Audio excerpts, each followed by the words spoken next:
ইনুস নিজে খুনি, তার সমন্বয়করা খুনি। আমি যে কথাগুলি বলি রাখো, তোমরা রেকর্ড করে রাখো, তোমার প্রতারক, আমার আপত্তি নেই। ডিজাইন করে সে মানুষ হত্যা করে, মানুষের লাশের উপর পা দিয়ে সংবিধান লঙ্ঘন করে অবৈধভাবে তারা ক্ষমতা আসছে। মানে এদের অত্যাচারে সারা দেশ জর্জরিত। এদের কৃষক, শ্রমিক, কত শ্রমিক বেকার হয়ে গেছে। শ্রমিক আন্দোলন করছে, সাথে সাথে গুলি করে দুজনকে মেরে ফেললো গার্মেন্টস শ্রমিক। তোমার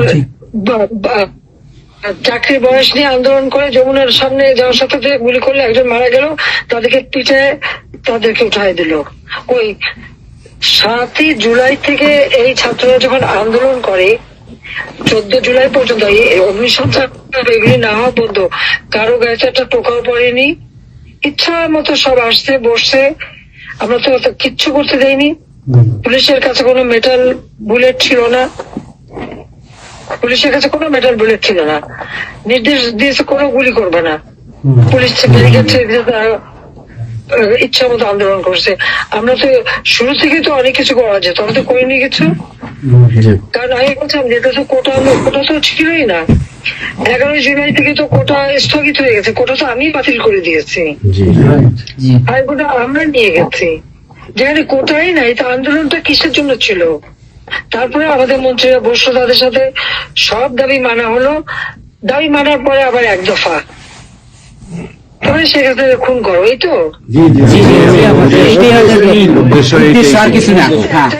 ছিল আমাকে হত্যা করা। আপনাকে হত্যা করা মানে বাংলাদেশকে হত্যা করা, ওরা তো হত্যা মামলা। আবার হত্যা মামলা দিয়ে আবার এখন বলে গণহত্যার বিচার হবে। গণহত্যা বিচার আমার না, গণহত্যার বিচার হবে ইনুসের।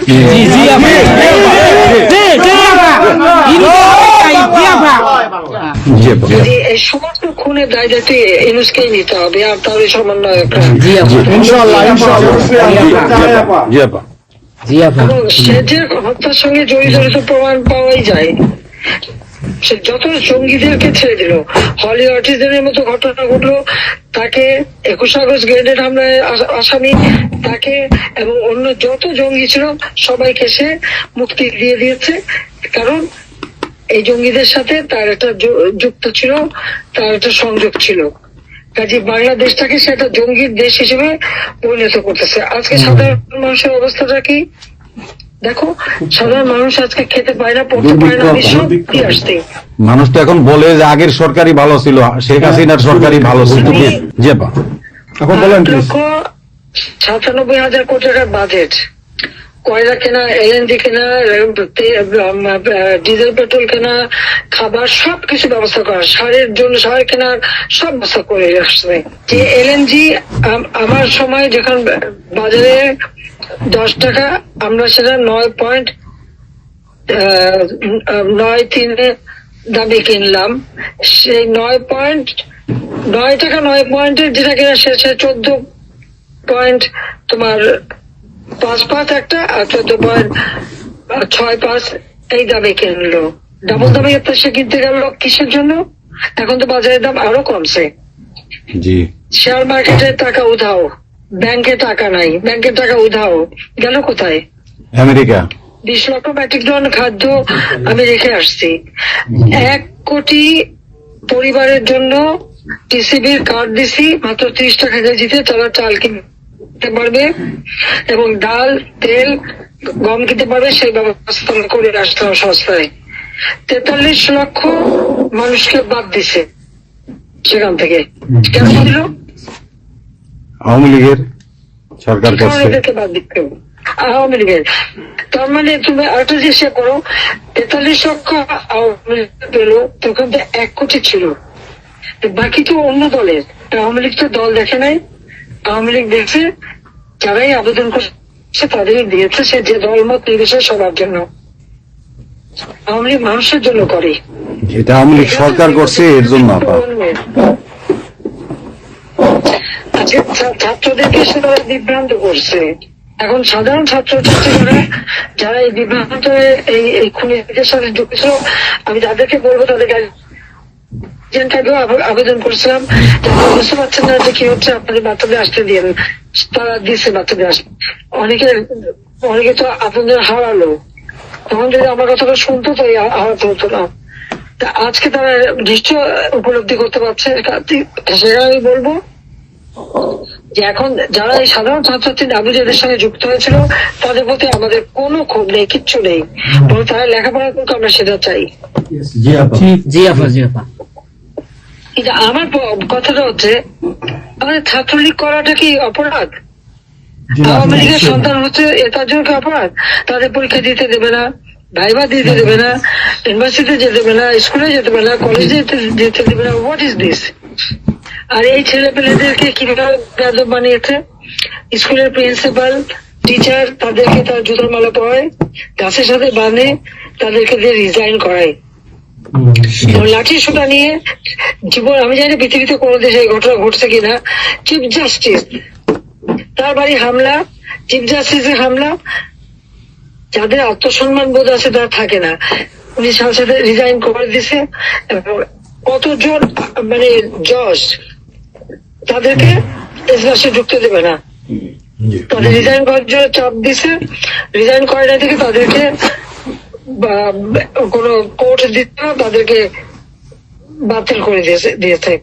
ইলেকশন কমিশনকে বাতিল, আমাদের মানবাধিকার কমিশনকে বাতিল, আমাদের পাবলিক সার্ভিস কমিশন বাতিল।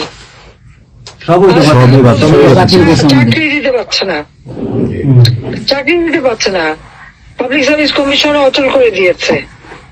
এই ছেলেমেয়েরা যাবে কোথায়? আজকে তারা কাজ করার সুযোগ নেই, একের পর এক ইন্ডাস্ট্রি বন্ধ, আগুন দিয়ে পুড়িয়ে দিয়েছে ইন্ডাস্ট্রি অথবা বন্ধ করে দিচ্ছে।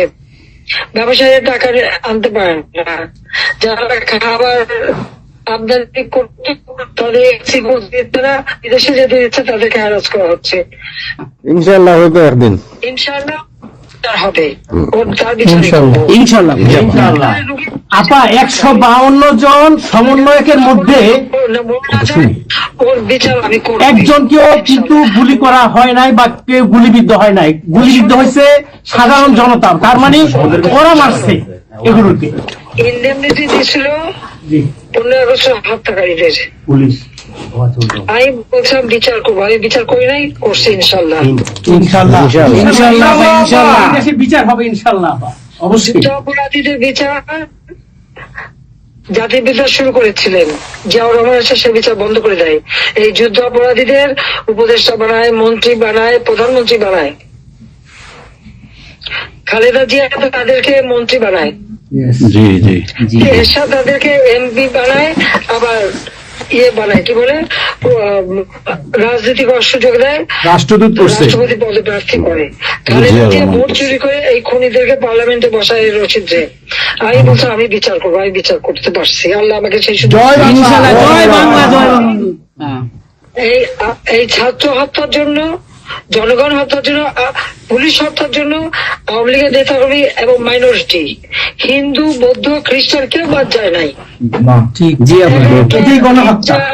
আক্রমণ করছে, হিন্দুদের বাড়ি ঘর মন্দির ভাঙছে, বুদ্ধিস্টদের প্যাগোডা ভাঙছে, সেখানেও তাদের ছেলেদের হত্যা করছে সেই খাগড়াছড়ি এবং রাঙামাটিতে। প্রত্যেকের উপরে এরা হামলা করছে, করে করে তাদেরকে মারছে। মাইনরিটিদের উপরে যে অত্যাচার, আবার দাবি উঠায় কি ইসকন নিষিদ্ধ করতে হবে, আর সংবিধান থেকে সেকুলার শব্দ বাদ দিতে হবে। কেন বাদ দিতে হবে?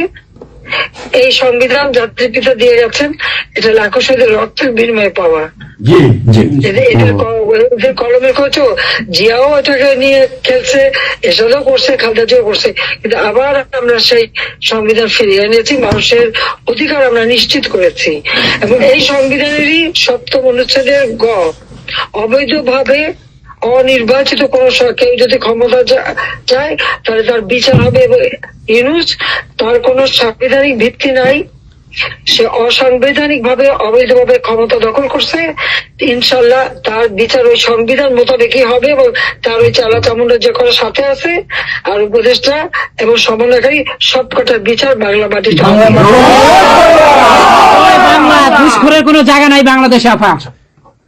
জি আপা, আজকে সারা দেশের মানুষ হাহাকার, জি জি, জীবনের নিরাপত্তা নাই। যে কোনো ঘরে ঢুকতেছে অমনি তাদেরকে খুন করে, লুটপাট করে। ডাকাতি হইতেছে, চুরি হইতেছে, ডাকাতি। এই ছাত্র নামদারিরা এমপি হোস্টেলে যে সব তালা ভাঙছে, সব লুট করছে, মন্ত্রীদের বাড়িতে তালা ভাঙছে, লুট করছে, আমাদের প্রত্যেকের গণভবন থেকে শুরু করে সবই তো লুট করছে। এবং ইউনুস নিজেই তো গণভবনে গেছিল লুট করতে, ছবি দেখো না?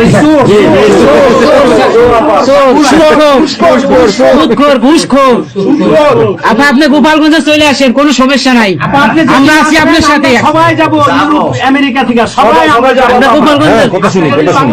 ইনশাআল্লাহ স্বেচ্ছায় কারাবরণ করবো দরকার হয়। জি আপা, জি আপা, বলেন প্লিজ। ওই আগুন দিয়ে পোড়ানোর পরে যেটুকু অবশিষ্ট ছিল সেটা লুট করতে গেছিল, কাজে ওদের তো চোর, জি, বড় চোর, বড় চোর, সুদখোর, সুদখোর। ঠক। জি আপা। আপা, আবার বিচার করবে আমাদের। আপা, আচ্ছা আমি ও বিচার করবে জনতা। Yes, yes, yes, আপা। জনতা তো করবেই, আমরা নিজেরা করবো আপা, ফাঁসি চাই না, নিজের হাতে আমরা করবো। দৃষ্টান্তমূলক ফাঁসি চাই, যেটা জনগণ দেখবে ওই ফাঁসি চাই। যার যার বাড়ি ঘর পড়াইছে করছে, আফা দেশের থেকে সব গরিব মানুষ এখন গ্রামে যাচ্ছে, খাবার পাচ্ছে না, কিচ্ছু পাচ্ছে না, খুব কষ্টে আছে সাধারণ পাবলিক, খুবই খারাপ আপা। আমরা দোয়া করি আপনি তাড়াতাড়ি আসেন। বৃহত্তর নোয়াখালীর অবস্থা অনেক খারাপ আপা।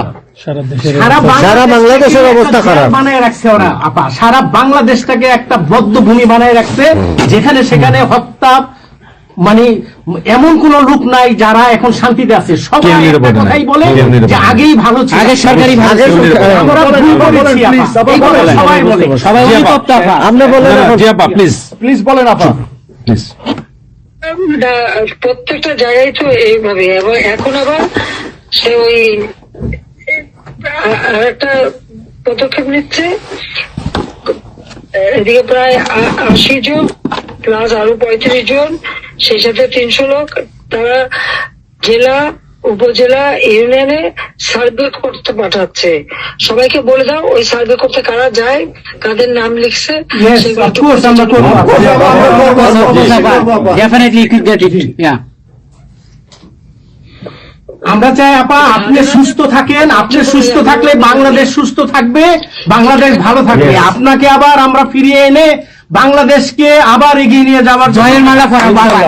আবার জয় বাংলা, জয় বাংলা, জয় বঙ্গবন্ধু। জি আপা, প্লিজ। আমরা তোমাদের যে দেশে আছো সেই দেশে স্যার, ডেনমার্ক আমেরিকা সবাই এখানে আছি আপা, ডেনমার্ক আমেরিকা সবাই আছেন। আপা আপনি এখন আমাদের কিছু নির্দেশনা দেন, নির্দেশনা। আমরা প্রবাসী থেকে কি করতে পারি, এবং বাংলাদেশে আমাদের যে ফ্যামিলি আছে, আত্মীয় স্বজন আছে, আমাদের যে বিভিন্ন দলের নেতৃবৃন্দরা আছে, আমরা কিন্তু অর্থনৈতিক থেকে বিভিন্ন ভাবে সহযোগিতা করতেছি, যারে যেভাবে পারি আমরা বাকিটা আপা আপনি নির্দেশনা দেন, আপনার নির্দেশনা মতো আমরা কাজ করবো বাংলাদেশে এবং প্রবাসে। তোমাদের যেটা করতে হবে, একটা হচ্ছে তোমরা যে দেশে আছো সেই দেশের আইন কানুন মেনে জি। ওখানকার যারা নির্বাচিত প্রতিনিধি বা সরকার বা যে বিভিন্ন মানবাধিকার সংস্থা, তারপরে 165 জন সাংবাদিকের জি চাকরি নাই, জি তাদের অ্যাক্রেডিটেশন কার্ড বাতিল করে দিছে। 106 জন সাংবাদিকের বিরুদ্ধে হত্যা মামলা দিছে এবং আমাদের কতজনকে গ্রেপ্তার করে জেলে ঢুকাইছে, মানবিত জীবন যাপন করছে। সাংস্কৃতিক কাজ করতে পারে না, ব্যান্ড শোরা, ব্যান্ড কোন অনুষ্ঠান করতে পারে না, পাকিস্তান থেকে ব্যান্ড শো এনে করায়, অথচ আমাদের দেশে ব্যান্ড শো যারা তারা এখন কাজ পায় না। এরা আবার এদের সাথেই ছিল, তারাও লাল রং লাগাইছিল, এখন আর তাদের পাত্তা নাই, কাজ পায় না। সংস্কৃতি কর্মকাণ্ড বন্ধ, সমস্ত সামাজিক নিরাপত্তার যত গরিব মানুষ আমরা বয়স্ক ভাতা, বিধবা ভাতা, মুক্তিযোদ্ধা ভাতা যা যা দিয়েছিলাম সেগুলি সব বন্ধ করে দিয়ে সেটাকে মেরে খেয়ে গেছে। এমনকি মানে সারা দেশটাকে একটা লুটের রাজত্ব, খুনের রাজত্ব সৃষ্টি করছে। এই বিষয়টাই যে মানবাধিকার লঙ্ঘন, সাংবাদিকদের উপরে নির্যাতন, সাংবাদিকদের অত্যাচার করা, মহিলা সাংবাদিকদের যেভাবে অপমান করছে, এই বিষয়গুলি জনমত তোমাদের তৈরি করতে পারে আন্তর্জাতিক পর্যায়ে। ইউনুসের যে বিভৎস চেহারাটা, ওইটাই আজকে মানুষের কাছে স্পষ্ট হয়ে গেছে। একটা রাষ্ট্র চালাতে সে টোটালি ব্যর্থ। এই জিনিসগুলি কি আপা আপা আমি একটা বলি, ইউনূস সাহেব রাখছে 4টা টোকাই রাখছে সাথে, 4টা টোকাই রাখছে। আর আপনি চিন্তা করেন না, বাংলাদেশে গৃহযুদ্ধ হবে তখন আপনাকে দেখবে। এটা তোমাদের করতে হবে। ইউরোপিয়ান ইউনিয়নে যেখানে তোমার ওখানকার পার্লামেন্টে যেখানে আসো, সব জায়গায় এই জনমত তৈরি করতে হবে। সন্ত্রাসের রাষ্ট্রে পরিণত করছে, মানুষ খুন করছে, আজকে খুন করছে। আজকে তুমি জানো মতলবে আমাদের মোহাম্মদ হোসেন ভাইয়ের বাড়িতে আগুন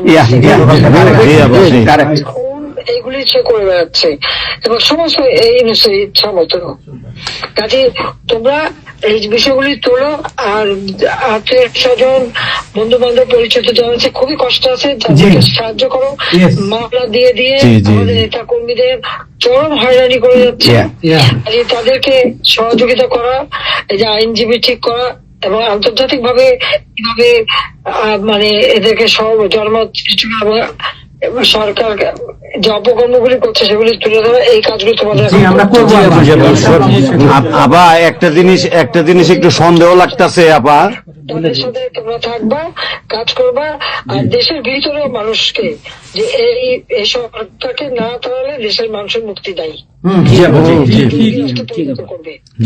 হ্যাঁ আবার আমি একটু একটা কথা বলতে চাই, একটা জিনিস একটু সন্দেহ লাগতেছে যে পাকিস্তান থেকে যে শিপের মধ্যে কতগুলি কন্টেইনার আসলো, এটা কেন এবং এত দ্রুত ওরা কিভাবে পাকিস্তানের সঙ্গে ব্যবসায়িক সম্পর্কটা গড়লো?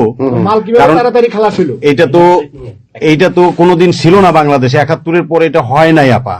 এখন এইটা নিয়ে আমাদের আপনি তো অবশ্যই আপনি অনেক কিছু অবগত আছেন, এটা আমাদের জানার প্রয়োজন। এই তথ্যটা আমাদের বের করা উচিত, যে কোনো ভাবে গোয়েন্দা বলেন, যে কোনো ভাবে আমাদের তো কিছু না কিছু আছে, এদের মাধ্যমে এই জিনিসটা আমাদের খুবই দ্রুত বের করা উচিত। এরা কি মনে করতেছে, মনে হয় সম্ভবত ভয় পাইতেছে যে আমরা হয়তো দেশে একটা অরাজকতা সৃষ্টি করুম, ওরা একটা গৃহযুদ্ধের প্রস্তুতি নিতেছে অস্ত্র। আমার কাছে সন্দেহ। ওইখানে দুজন যে মাল ডেলিভারি করে ওই জায়গাতে কন্টেনারে, ওইখানে 2টা লোকের চাকরি চলে গেছে।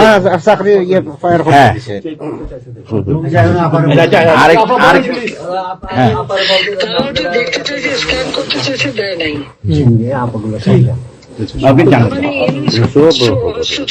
সাথে জড়িত।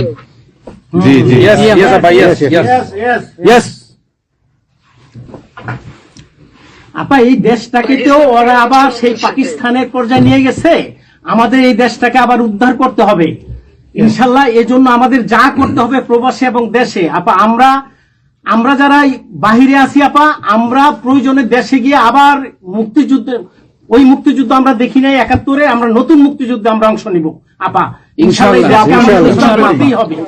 এই দেশকে উদ্ধার করতেই হবে আপা আমাদের। একটা শুনি জি আপা বলেন। আচ্ছা আপা আমরা শেষ করবেন। আমরা ডেনমার্ক আওয়ামী লীগের পক্ষ থেকে এই জায়গায় আমরা যারা আছি, আমাদের বয়োজ্যেষ্ঠ নেতৃবৃন্দ আছে। হ্যাঁ, ডেনমার্ক আওয়ামী লীগের বয়োজ্যেষ্ঠ নেতৃবৃন্দ আমরা এখানে উপস্থিত আছি। আমরা আজকে প্রতিবাদ সভা ডেনমার্ক আওয়ামী লীগের এই ইউনূস সরকারের যে এই যে অগণতান্ত্রিক কাজ, এই সন্ত্রাস ইউনূসের যে অগণতান্ত্রিক কাজ, তার বিরুদ্ধে আমরা মাফিয়ার বিরুদ্ধে আজকে প্রতিবাদ সভা হচ্ছে। সেই জায়গাতে আমাদের ডেনমার্ক আওয়ামী লীগের উপস্থিত আছে বাবু সুভাষ ঘোষ, আমাদের আপনি জেনে থাকবেন সবাই নামই, লিঙ্কন ভাই, লিঙ্কন মোল্লা, খোকন মজুমদার, আমাদের নঈম বাবু, আমাদের স্বামী দাস, আমাদের অবশ্যই মোহাম্মদ শহীদ, আমাদের মাহবুর রহমান, এখানে লিমন, তারপরে আমাদের সাব্বির, তারপরে উপস্থিত আছেন আমাদের শামীম খালাসি, বোরানুদ্দিন, আমাদের মাসুদ চৌধুরী, স্বামী দাস, হিলল বড়ুয়া, লিমন, অনেক নেতাকর্মী দাদা আপা, অনেক নেতাকর্মী উপস্থিত আছে। আমরা আপনার জন্য আজকে দোয়া করব, দুহাত তুলে আপনার দীর্ঘায়িত কামনা করছি। আগামীতে আপনাকে সুস্থ থাকতে হবে, আপনার মাধ্যমেই বাংলাদেশকে আমরা ঘুরে দাঁড়াবে। যেমনি হবে আমরা 1981 সালে আপনি সেই বাংলাদেশের হাল ধরেছিলেন, বাংলাদেশের মানুষের গণতন্ত্র, বাংলাদেশের মানুষের মুখে হাসি ফুটে নিয়ে আসছিলেন, আপনার মাধ্যমে আমরা ইনশাল্লাহ ওই দিনে আগামীতে ফিরে আনবো।